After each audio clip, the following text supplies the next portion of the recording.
Welcome to Law Subscribed. This is your dedicated news source for all things subscriptions and the law. My name is Matthew Kurbis. I'm the subscription attorney, and I believe subscriptions can help bridge the access to justice gap and incentivize attorneys to modernize and scale their practice like never before. In this episode, I interview Daniel Steinberg. Daniel is the founder of Lawbrokr. While not an attorney, he used to work at Clio and is very familiar with the legal profession. While we talk a little bit about how his legal tech product can help law firms be more efficient, we deep dive into entrepreneurship, what it means to have low friction in your business, of course, subscription models, and pricing. For those of you already running or interested in starting your own firm, the business takeaways alone from this interview are worth the listen. Thank you to my sponsors, 650 and Gavel. Links to both in the show notes, more on them later, and remember to use the code LAWSubscribed when signing up. It lets them know you found out about them from the podcast, you get 10% off, and it really supports the show. For subscriptionseminar.com, I'm still taking firms off the waitlist one at a time in the order they signed up, so sign up now to get your spot in line. I'm an active participant in the process of helping you use the subscription model, so I could only work with so many at a time. Thank you for your patience. The podcast is finally getting more traction, so please rate and review it if you haven't already to help others discover the show, and as always, please share it with someone you know. This podcast is for educational and entertainment purposes only, and nothing said is legal, ethical, or financial advice. Without further delay,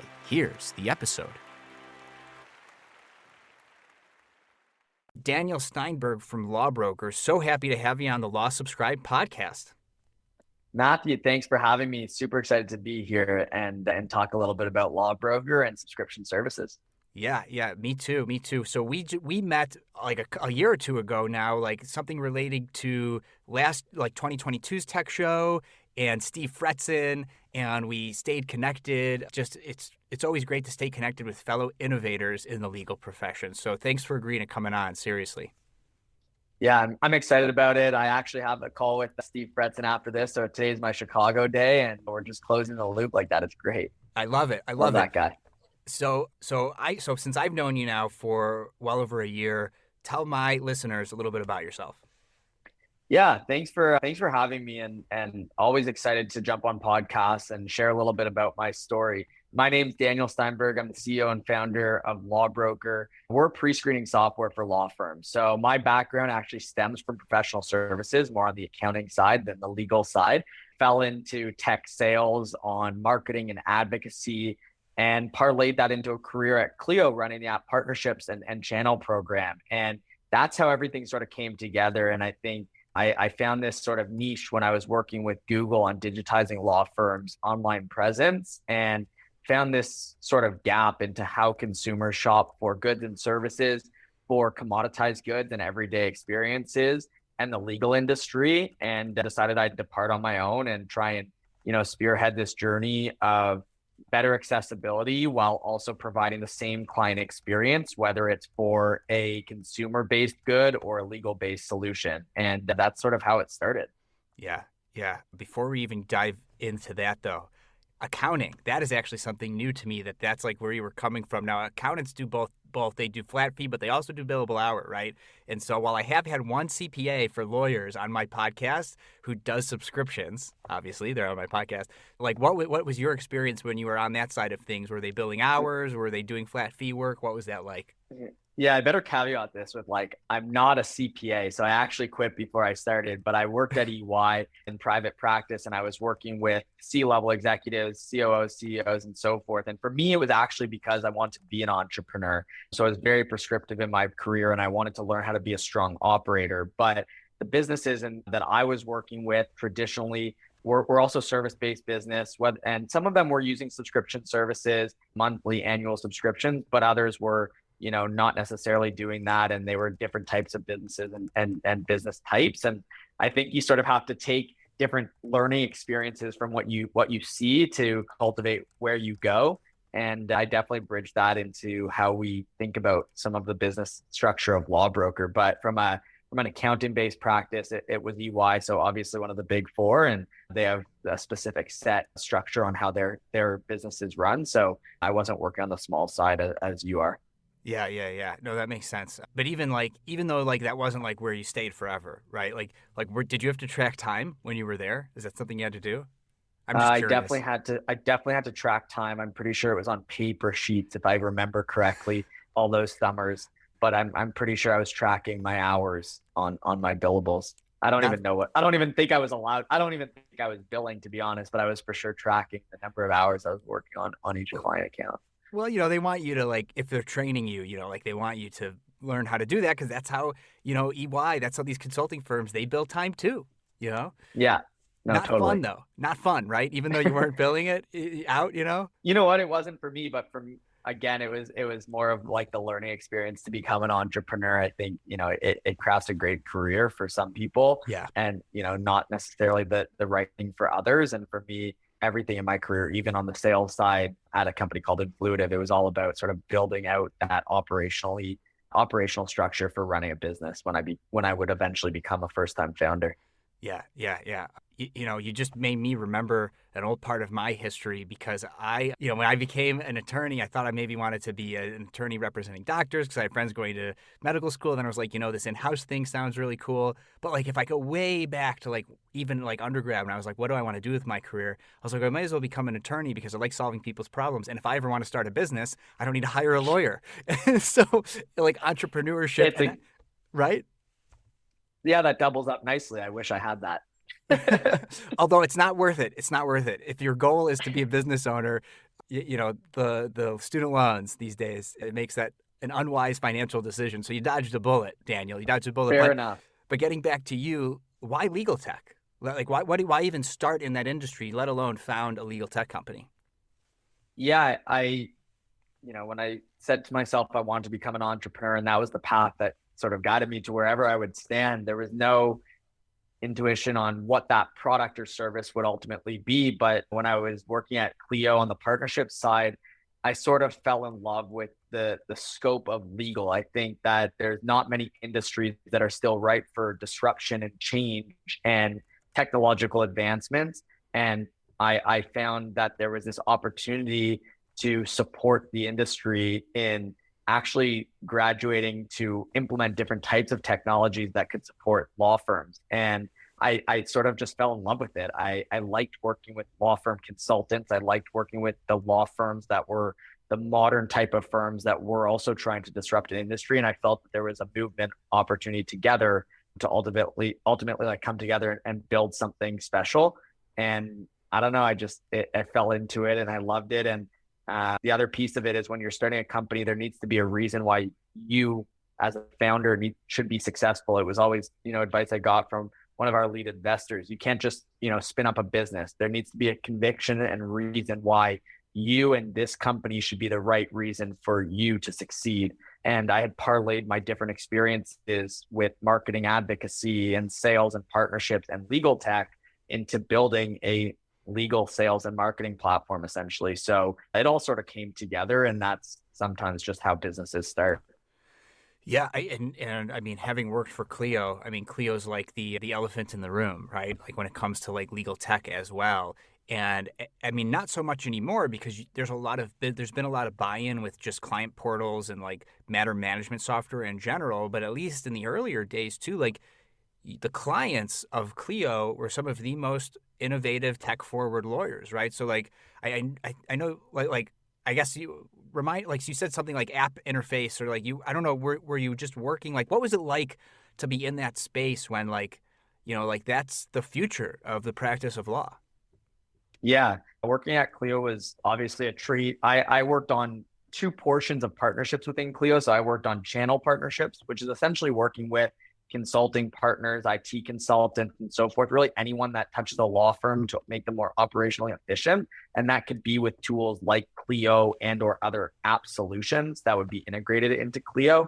And that sort of bridged the experience of me working with the app ecosystem partners directly. So I worked on both sides of the fence. I was working with companies as small as Lawbrokr, all the way through to as big as, Google, Intuit, and so forth. And that was sort of the two experiences that I had at Clio. But the goal for me and the role for me was, how do we support law firms to make them more operationally efficient and stronger and modern? And yeah, like you said, Clio modernized the industry for what that looked like 15 years ago. And a lot of people that jumped on the Clio train were the ones that were trying to compete against mid-sized firms. And they happened to be solo and small practitioners that needed a leg up and an advantage to work the same way that consumers were used to. And of course, the pandemic obviously elevated how many people are adopting cloud technology and legal practice management solutions to streamline their firm. But change management is challenging, right? And I think that when you have millions of documents, it's challenging to think, how do I implement a new system, let alone train on a new system for my staff? And overcoming that is something that ultimately every law firm is going to need to do in order to transition to the cloud and different tools that can help support them. Right, right. So something that I spoke about when I had another legal tech entrepreneur on the show, Corey Kelly, was about pivoting. And, the thing about being an entrepreneur and a founder is you're sometimes building the plane as you fly it. And for my listeners, like starting a subscription law firm, whether that's inside your own firm or leaving to go start your own firm like I did, you become an entrepreneur too. And your initial vision doesn't always end up to be like the best thing for you to be doing for your business. And I've certainly made pivots as I started my law practice. So I don't want to talk about what Lawbrokr used to do because it's not relevant anymore. But I want to talk about your journey and the lessons you learned from starting a business and building the plane as you fly it, and then let that bring us to what Lawbrokr is and what it does today for lawyers. Yeah, it's a really good point. And you kind of forget that every business owner has to pivot or think differently or change models and so forth. And yeah, you're right. Like we did pivot. I don't even know how many times, but we did a major pivot from, a product distinction. And I think when you think back to like why people pivot and what you're doing is when you start a business, if anyone listening to this podcast is thinking about going on their own, you think that you have a hypothesis of what your customers want. So in your hypothesis is customers want legal subscription, but that's a newfound service for most law firms, right? And that's your initial hypothesis. But when you start to adopt customers, so your first intuition is, I'm going to build something that I have a hypothesis and a guess on. But then you start adopting and bringing on customers. And that's where you have to listen and understand what the true intuition problems are. And some of them still relate to the hypothesis that you initially had, but you need to take a ton of feedback and not be offended to be able to shift focus to make sure that what you're actually building for is right for the majority of the market, because you don't want to pigeonhole yourself into a very small segment of that market. So for us, if we're talking about, subscription services, we always were a subscription service. Our business was just a little bit different back then, but the core technology never actually changed. The difference of what we shifted from was just how we implement and execute our technology and provide that to law firms directly. So, the journey really was about listening to clients, understanding the market, understanding the competitiveness within that market, and then figuring out ways to actually drive further opportunity for our firm to ultimately scale. And that's sort of how we became what we are today. And everyone has to go through that, but people do it faster than others. And we did it relatively quickly to, it's the classic, thrive to survive scenario. Like you have to make sure that you do everything in your power to survive as long as you can. Yeah. And so there's some great takeaways there, right? Listening to your customers and like being a good listener. Like we think we're good listeners as attorneys, but we sometimes just listen until it's our turn to talk. And whether you're an attorney or anyone, a lot of people are like that, but actually listening to your customers, right? Growth mindset, right? So you said, don't be offended. So, but that's the same thing, like abandon limiting beliefs, have a growth mindset. And then something I do want to just do a quick deep dive with you on is you mentioned small markets. And I think there's nuance there that could be unpacked of the difference between a small market and a niche, and like niching down in what you provide versus like a small market, because there could be big opportunity in a niche in a small market. So like, how do you distinguish between those things? Yeah, that's a really good question. It's a great point. So what we do now is pre-screening software for law firms. That is very niche. It's one stage above the intake, right? But every law firm needs it. Pre-qualification and pre-screening is something that exists in every single industry and every single business. So we know that the larger market, whether you're a solo practitioner or a 100-person firm, needs that in some capacity. Whether they need Lawbrokr is a different question and problem space to solve for, but whether they actually need to do it is the relevancy. versus when you think about a smaller end of the market, it's really thinking through like, does everyone or could everyone leverage this service? If yes, why? If no, how do you make it so that it can actually accommodate a larger market for everyone, right? Because if you're niche and small market, it becomes very hard to scale because trust me, not everyone wants your services or not everyone needs your services, right?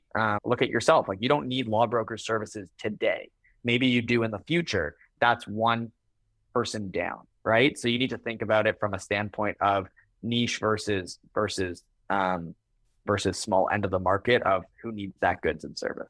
Right. And timing is everything too, right? And just like within the legal profession, we're all about like, referral business is how we get business. So you got to stay top of mind. So like, how do you do that, right? And like staying top of mind because timing matters too, but especially as an entrepreneur, as you're pivoting or adapting as you go, making sure, staying top of mind in a relevant way.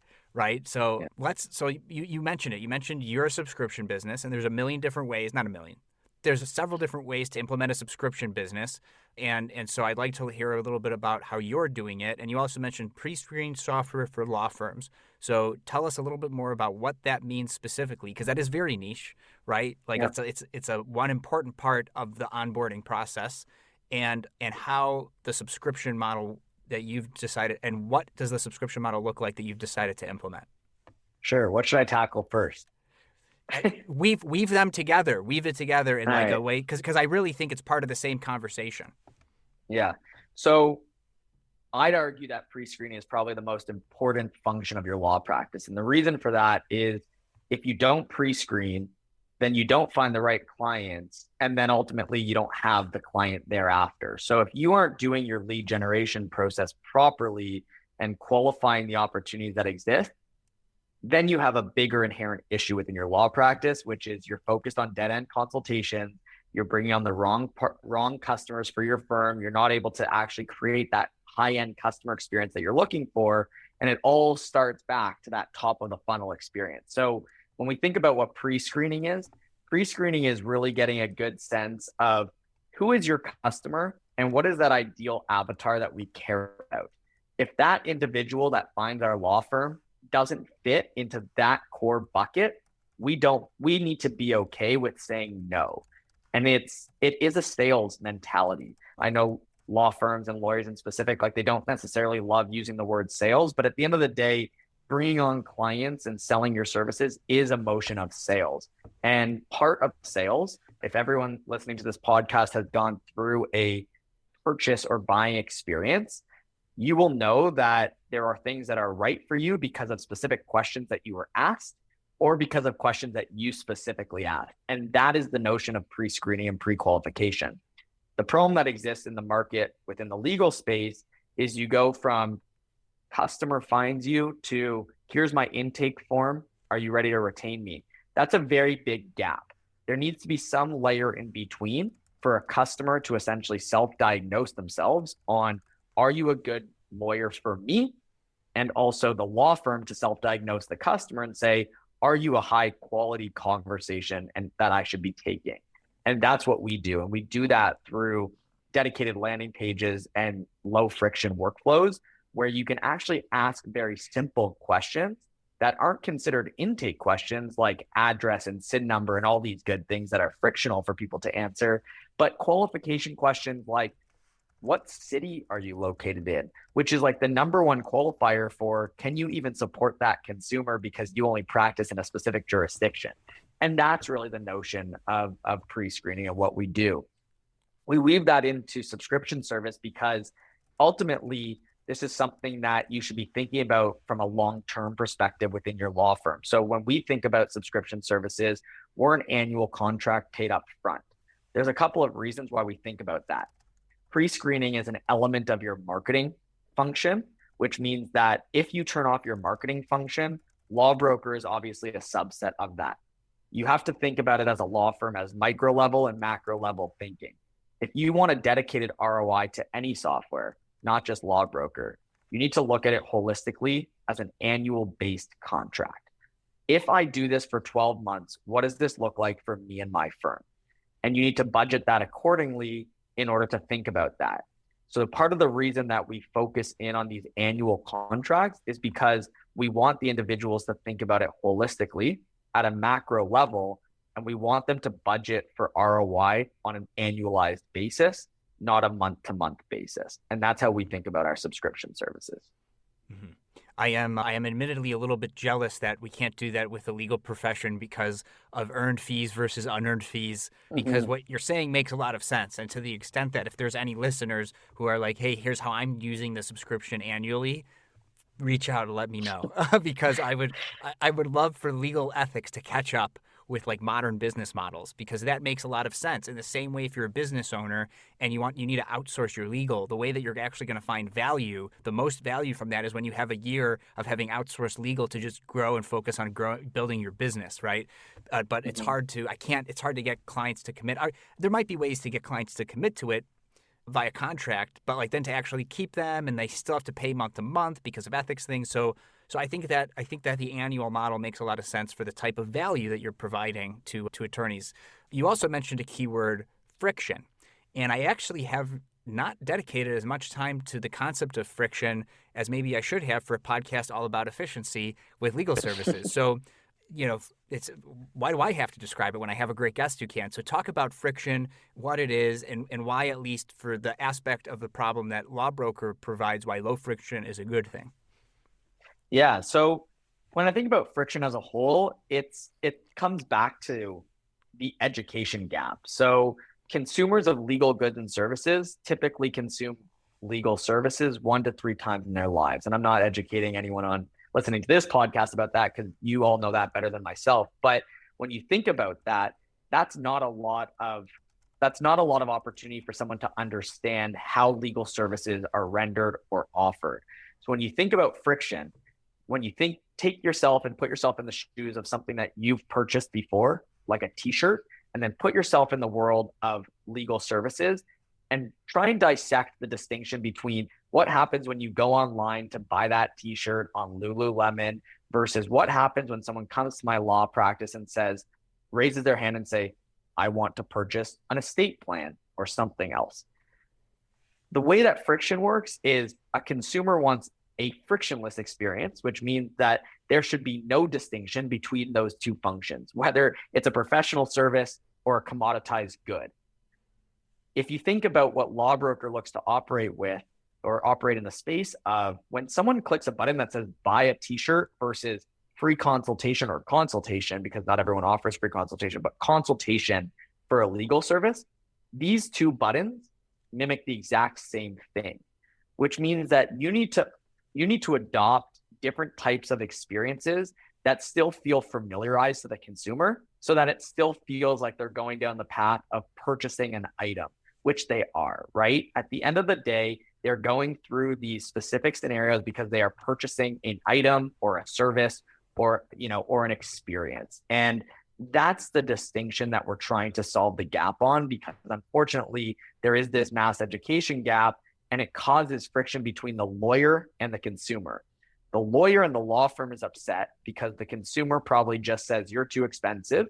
But the reason that the consumer says you're too expensive is because they don't actually understand the journey of how law firms operate. And that's one of the biggest problems in the legal space. That's where we sort of intercept and say, this is how you actually solve for that, by guiding the client through these legal experiences through an actual journey versus a very step laddered approach that they're not familiar with. Right. And I think an important takeaway, because now I feel like I could spend 30 minutes just on friction, is next pod. Yeah, next podcast is if the goal is get clients as easily as possible, you want to eliminate friction as much as possible with the sign up process, right? Which sounds like Lawbrokr does. But introducing a little bit of friction might be intentional and a good thing to slow down so you don't get the wrong client, right? Which also sounds like Lawbrokr does. So for example, you mentioned the location thing is a great example. If I have to type in my whole address, that takes more time and introduces more friction than just saying I'm in this state. I'm in the state that I need to be in if my problem is a state law problem, right? Versus federal law. And your client can't know. necessarily that there's a difference between state law and federal law. So like, how does Lawbroker help law firms with the onboarding side of like, somebody's is looking for someone for state law versus federal law? Like what does that look like? How do I lower that friction, like use the right amount of friction in that scenario? Yeah, I was talking with an attorney about this morning, which is there's a huge distinction. What exists today is contact us forms, which asks for your first name, last name, email address, and text box input. That's low friction because that's not asking for a lot, but it's driving the wrong type of intent. Mm-hmm. Whereas if you take the approach of a workflow experience, what it does is the workflow I just explained, which says text input, tell us a little bit about your case. The customer doesn't know what the law firm wants them to say. So they might say, I need help, or I have a problem. Okay, well, we'd assume that would be the case if you're coming to my law firm. The distinction between workflows and driving a more of a low-end experience, or a low-friction experience, is the distinction between asking someone to fill something out and guiding someone through questions that actually take them through logic so that they actually understand what you want them to answer. So that's where Lawbroker actually comes into play. It takes into consideration this quizzing type of opportunity in consumer psychology, where it asks one by one question, guide the client through the questions that you ultimately want answered in multiple choice, drop down location type questions by leveraging different types of technology than the traditional text input button. High friction is asking someone to fill something out. Low friction is actually having someone click buttons that can give you more data up front. So the distinction is trying to drive high intent and high intent leads versus high quantity by not giving you enough data. Right. When I went solo, I pivoted from mostly litigation to a transactional-only practice. I did not have a database of documents to automate. That's why a business and employment legal document database and automation tool like 650 is super useful. I can rely on the quality of the documents in 650's database since they're putting excellent legal minds to work curating and updating their documents and automations over time. When you're not billing by the hour, outsourcing and efficiency matters, and 650 can help you scale your practice to get high-quality documents drafted in less time. Use the code LAWSubscribed at 650.com and when being onboarded to get 10% off. If you're not a business and employment attorney, or you have your own documents that you'd prefer to use, then my next sponsor, Gavel, is the automation tool for you. Gavel allows you to build shareable, client-facing workflow and document automations. In other words, Gavel helps you create a legal practice where attorneys can monetize the value they bring clients in productized form at scale via subscriptions and flat fees. Use the code LAWSubscribed at gavel.io to get 10% off an annual subscription. There's no one right way to automate and scale your practice, but with one or both of my sponsors, 650 and Gavel, you can take your subscription law firm to the next level. Links to both in the show notes. Now back to the show. I really didn't intend for that, divergent conversation on friction, but I think it's relevant. I think it's very relevant, and so I'm glad we spent the time there. But let's get back to the subscription that you've chosen to implement, which is the annual subscription. Talk about how and prices are always subject to change, right? And while I try to keep these episodes evergreen, so there's no need to drop your prices because they may go up, they may go down. But talk about how you came to that decision. You touched on it a little bit, but how the sausage is made to select annual versus monthly or weekly or usage based or other models. Why did you land on that annual subscription? And also, how do you figure out how to price it? Yeah. Wow, there's a lot to unpack there. Let's start with the model we chose. I, as a business owner, forget about Lawbroker. I, as a business owner, everyone listening as a business owner, you want buy-in when someone purchases your services and or product. And if you're not bought into understanding the why behind something, you shouldn't buy it. And it goes down to the same notion. I'll use legal services as an example. If you have a consumer that is so price sensitive, that is apprehensive to purchase, and then they say, okay, I'm interested in moving forward with your business, you've convinced me, whatever, that might be your biggest nightmare client. And you don't want those clients. Those are the ones that are going to provide you a 1-star review. They're going to call you every second. They're going to be problematic clientele. It traditionally costs a business more to adopt customers that aren't fully bought in, that want month-to-month services, than just saying to those individuals, I'm so sorry, but I have to self-diagnose yourself out because you don't have buy-in to this product and service.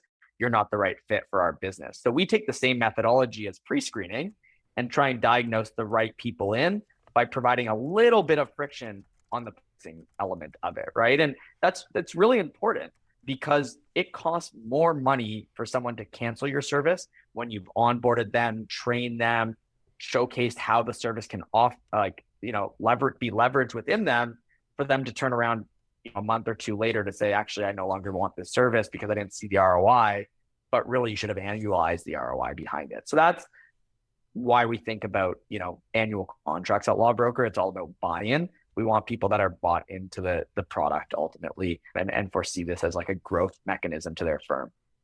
That's that piece. I'm going to pause if you have a question on that before I drill into how do you come up with price perspective, because that's the challenging question.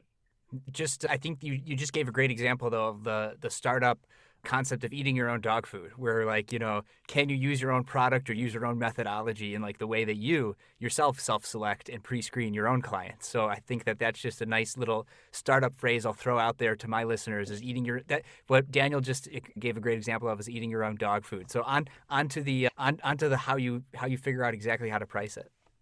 Yeah, there's no secret for figuring out how to price it, honestly. So Lawbrokr adopts a custom pricing model. It's more just so that we can get a better sense and, again, qualify specific customers during our sales process. We have, an average price set that we think is the right fit for a firm, but pricing in itself is like a whole other product in business. It's very challenging to figure out like what is the right dollar amount for this specific goods and services. And I think what it comes down to is you get the early adopters and the customers and the basis there. You get a sense by doing case studies and understanding what their ROI return is, how much, value they're receiving.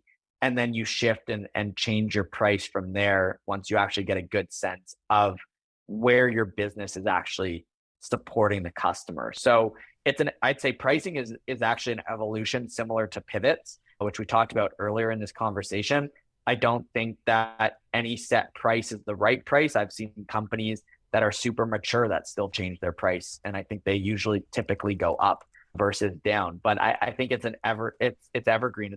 It's consistently evolving based off new products, new services, new features, and so forth. So to go back to that, our pricing methodology, the reason it's not publicly available on our website is we qualify what the customer actually needs from Lawbrokr because we have specific features that may or may not be important to a firm. And that's how we price. So we have a baseline price, but if you ultimately need integrations and another feature and so forth, those have a monetary value associated to them for us to come up with the actual custom price for your firm. And that's how we think about it. The reason we do that is because we know we're going to build out future features that not everyone will need, so they can mix and match different feature sets versus having SKUs. Right. That actually leads me to a question that I had for you that I ask all the legal tech founders I have on the show, which is, what if I'm like a super busy law firm owner or a solo, or all my staff has their hands full? Do I still have to myself build out the onboard, like the pre-screen, workflows, or does someone from my staff have to, or is that something that Lawbrokr does as well? Do I get to choose my own adventure with that kind of a thing? How does that work?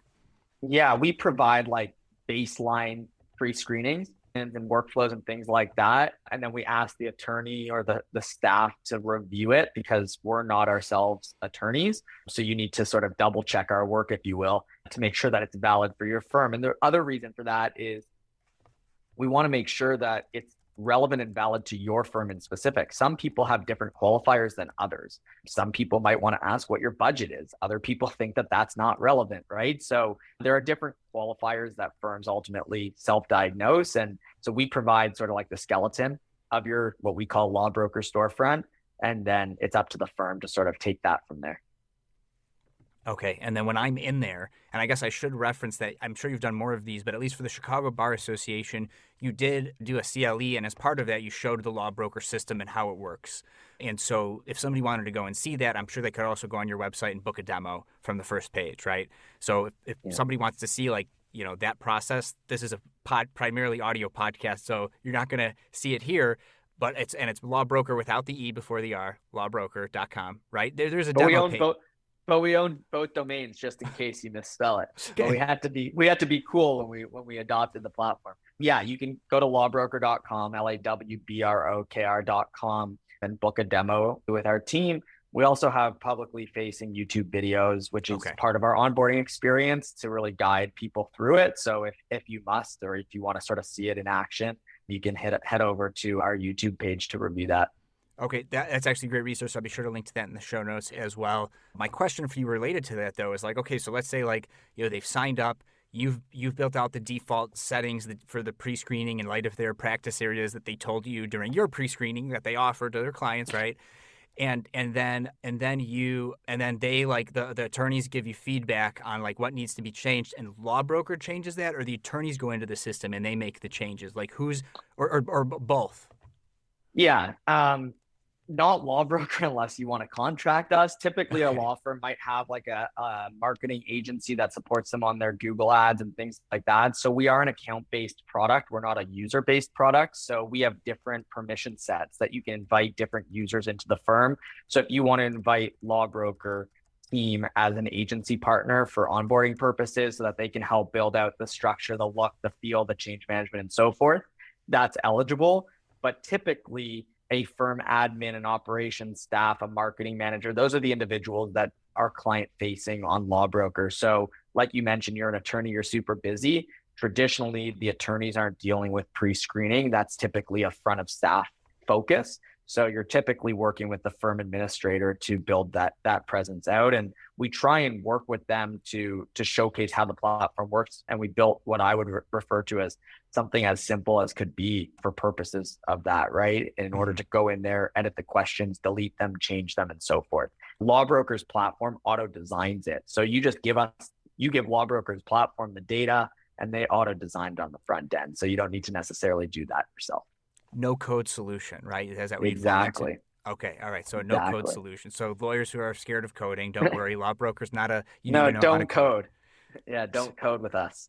Okay, and another thing you mentioned, which is something you see a lot in terms of pricing these days with legal tech, is a per user type pricing model. And so you said you're not a per user type pricing model. So just in case this is the first time somebody's heard that, what does that look like if somebody's charging per user, and why have you decided to not do that? Yeah, per user pricing is typically adopted for platforms that are an everyday use case from a back end perspective. So when you think about legal practice management solutions like a Clio, a MyCase, a Lawmatics, and so forth, these tools have attorneys, staff, firm admins, and so forth going in there on a day-to-day basis and doing their time and billing, their invoicing, their payments, and so forth. When you think about Lawbroker is more of like a customer-facing experience, and it's actually customers interacting with it. And your job is to build out the back end of Lawbroker and leverage the data insights to make smarter decisions. But it's not something that you're leveraging on a day-to-day basis, nor is it meant for every person within the firm. So we chose to choose what we call an account-based pricing, which is, hey, this is your firm's platform. You leverage and bring people in accordingly, but you don't have staff coming in here every single day to monitor Lawbroker. So just to be crystal clear, a law firm acts with Lawbroker, and whether it's a solo practice or it's a 50-person firm, everyone who could get in there gets in there. It's because it's the law firm that is the partner or has the account with Lawbroker, right? Yeah, exactly. And when you say everyone, a lot of people at a law firm won't interface with Lawbroker, quite frankly. There's specific users. So there might be one or two users in there. There might also be a support external agency out there that runs your marketing, your website, your whatever, so you can really structure it however you so choose. Are you partnering with any of these third-party marketing agency type things? Spotlight Branding comes to mind. I've guest appeared on their podcast. You know what I mean? Oh yeah, me too. No way. Back in my Clio days. Yeah. So So Lawbroker works to like partner with marketing agencies, website platforms, and so forth, because Lawbroker is an extension to your website. When you think about your online presence, your website is one source of truth that's really good for branding, SEO, blogging, and so forth.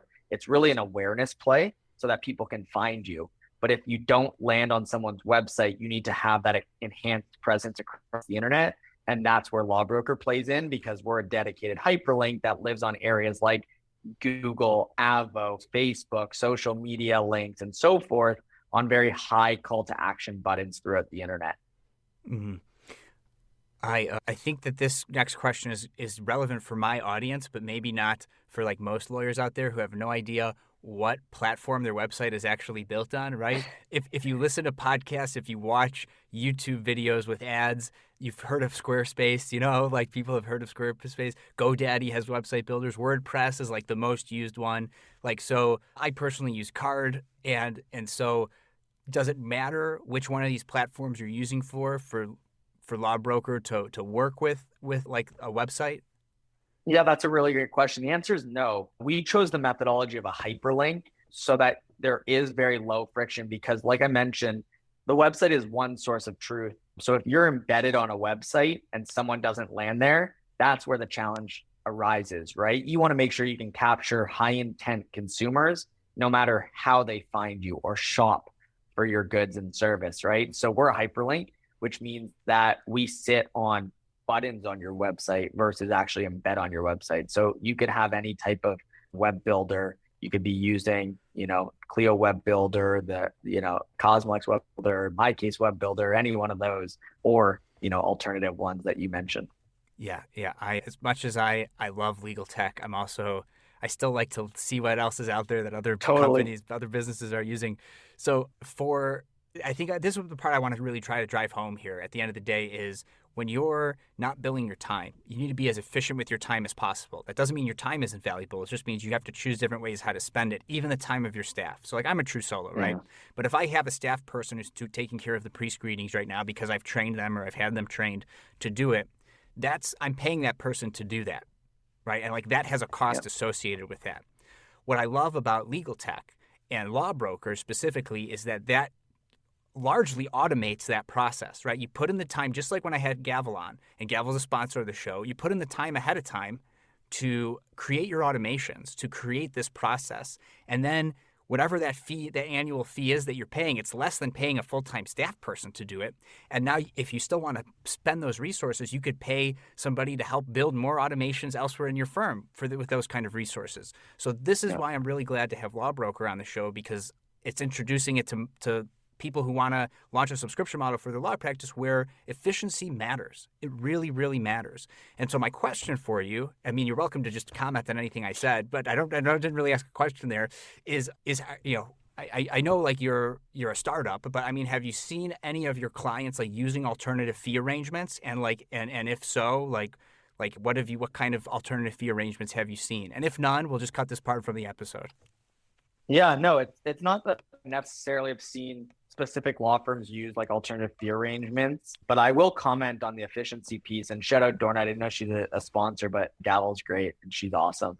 But when you think about efficiency for your practice, and where, again, this is outside of Lawbroker as a whole, when you're evaluating software, because we talked about how do you commit to annual bases and things like that. You have to think about the opportunity cost along with the ROI of a specific function, right? So most technologies shouldn't replace your staff. They should optimize your staff. So if you're sitting as an intake staff, a Lawbroker tool, for example, can help optimize which specific case you should, or file you should be focusing on, because of the high quality, high intent, and high opportunity to convert. Whereas if you're not doing that, you might be wasting a lot of time on dead end consultations, which is okay because maybe your staff isn't the billable hour. But the difference is that those staff have an opportunity cost of picking up the call there versus supporting on a specific case that is actually paying you your service fees. And I think that's a really big distinction. And again, that's far beyond just Lawbroker. That's adopting any type of technology and the methodology you should actually be thinking about when investing in technology. Mm-hmm, mm-hmm. And I think I maybe already made the pitch for you, but just in case, there's anything else that you want to say about this question I have for you, which is my last substantive question, is how can Lawbrokr be used as part of a law firm using the subscription model? Yeah, I think it doesn't matter if you're a subscription model or not, but obviously a lot of your listeners are. And I think that's what I would say is it's a qualifier for are you a modern practice? I think firms looking to adopt different types of fee arrangements, like you just mentioned on the subscription side, faces this modernization for growth. And I think Lawbrokr is an element of a growth lever to your firm. And we help from an adoption perspective, to say, how do you drive the right customers that are open to using legal subscription services? And that's really a key distinction, because Lawbrokr is a self-diagnosis to actually guide customers through specific legal services that you offer by providing the menu of services that you actually support. And in turn, you want to make sure that those individuals are okay leveraging alternative fee arrangements like subscription services and so forth. So I think there's a great marriage between, leveraging a Lawbrokr platform and subscription legal services, because it shows high intent to modernize your practice, think differently, and try and market yourself to a specific audience on the other side. I just came up with one more question to ask you. So all right, let's do it. Because that made me think of how if I wanted to, maybe this is not the specific use case for Lawbrokr, but if I was pre-screening somebody and they're actually like the perfect client, where like let's say I'm an estate planning attorney and they've pre-screened into like they need an estate plan, and I have already an automation like through Gavel or something set up where it's like they could just click that link and fill in the information and get it, and I might not even need to interact with this person, because I've now productized legal services where maybe they just want to get the estate plan. And if they have questions for a lawyer, like maybe that's an additional level of engagement. But is there a way to, if I wanted to, like if I broke Lawbrokr, like slip in? Let's hope you don't do that. No, I know. But I'm saying like to use it for an unintended use case of like somebody's pre-screened, right? To like, here's the link, fill out this information for your simple estate plan, and boom, you've got your simplest. You click pay, and boom, you got your simple estate plan. Like, is that something that either I could finagle right now with Lawbrokr, or is that like on the product roadmap? Because I feel like if somebody's already like doing that and it's low friction, like why not just low friction them all the way to purchasing that simple estate plan kind of thing? Yeah, that's actually so odd that you bring that up, because I spoke to an attorney this morning that wants to leverage Lawbrokr for that use case. So what's really interesting is that it was for an estate plan. It was filling out and automating and so forth, paying right on the moment in time that they're ready to purchase that. So there's no breakage of Lawbrokr. I think the value of technology is if there's custom solutions and it's out of the box, but no code and allows you to play with it how you want, then you create your own Lawbrokr experience. And this is the fun part about being a startup, but you actually educate others, like you educate the company on different ways and use cases that can actually be leveraged. And I think that's the really fun part about running this company. Awesome. That's great. Well, my last question for you is a hot dog a sandwich, and why? Wow, that's a really good question. Yes, because it's in between two pieces of bread. That's my hot take. That could be completely wrong. I didn't know that question going in. All good. Where can people find you if they want to follow up? Yeah, you can head to lawbrokr.com, book a demo, get started. You could also find me on linkedin.com/dsteinberg9, STEINBERG9, or email me at daniel@lawbrokr.com. Awesome. Well, thanks so much for coming on the show. Thanks, Matt. Thanks again to 650 and Gavel for sponsoring this show. The best way for others to discover this show is for you to share it with someone you think would find a value from it. Follow me on LinkedIn, since that's where I'm most active on social media, and click the bell towards the top right of my profile to get notified about all of my posts about this podcast and everything else I think is valuable for you to see. To get in touch, message me on LinkedIn or email Kurbis@lawsubscribed.com. All links are in the show notes. Until next time, this is Matthew Kurbis with Law Subscribed.